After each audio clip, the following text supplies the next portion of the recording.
नमस्कार साथीहरू, हिजोको भिडियोमा मैले ग्रेन अकाउन्ट कसरी क्रिएट गर्ने भनेर सिकाएको थियो। आजको भिडियोमा फ्री फायरमा डायमन्ड टपअप कसरी गर्ने भन्ने कुरामा सजिलो तरिकाले सिक्नेछौँ। यदि तपाईँ पहिलोपटक टपअप गर्न चाहनुहुन्छ भने यो भिडियो अन्तिमसम्म हेर्नुहोस्। भिडियो मन परेमा लाइक, सेयर र च्यानललाई सब्सक्राइब गर्न नबिर्सनुहोला। र तपाईँले हिजोको भिडियो हेर्नुभएको छैन भने छिट्टो गएर हेर्नुहोला। त्यसमा मैले बताएको छु कि एकाउन्ट कसरी बनाउने। ल आजको भिडियोमा सुरु गरौँ। पहिला त तपाईँहरूले हिजोको जस्तै फेरि गुगल खोल्नुहोस् अनि त्यहाँ चाहिँ ग्रेना सक माई भनेर सर्च गर्नु अनि फेरि पहिलो वेबसाइटमा गएर होइन अनि अलि टाइम लाग्छ अनि त्यहाँ कुन आइडीमा टपअप गर्नु छ त्यो यहाँ युआइडी लेख्नुहोस्।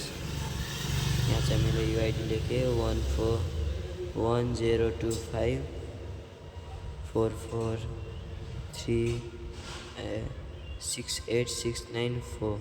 यहाँ लगइनमा क्लिक गरेँ। यहाँ तपाईँले नाम हेर्न सक्नुहुन्छ, रेक्स लुफी लेखेछ है। अनि त्यहाँ प्रोसेस टु पेमेन्टमा क्लिक गरेपछि त्यहाँ कति डायमन्ड चाहियो त्यो सिलेक्ट गरेपछि मलाई 115 चाहिएको छ। मैले 115मा क्लिक गरेँ।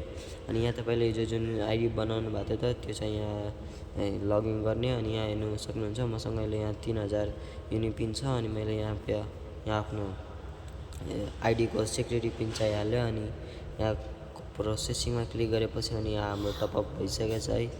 यहाँ तपाईँले हेर्न सक्नुहुन्छ पेमेन्ट कम्प्लिट भनेर आएको छ। अनि तपाईँलाई आजको भिडियो कस्तो लाग्यो कमेन्टमा भन्नु होला। Thanks for watching, bye by.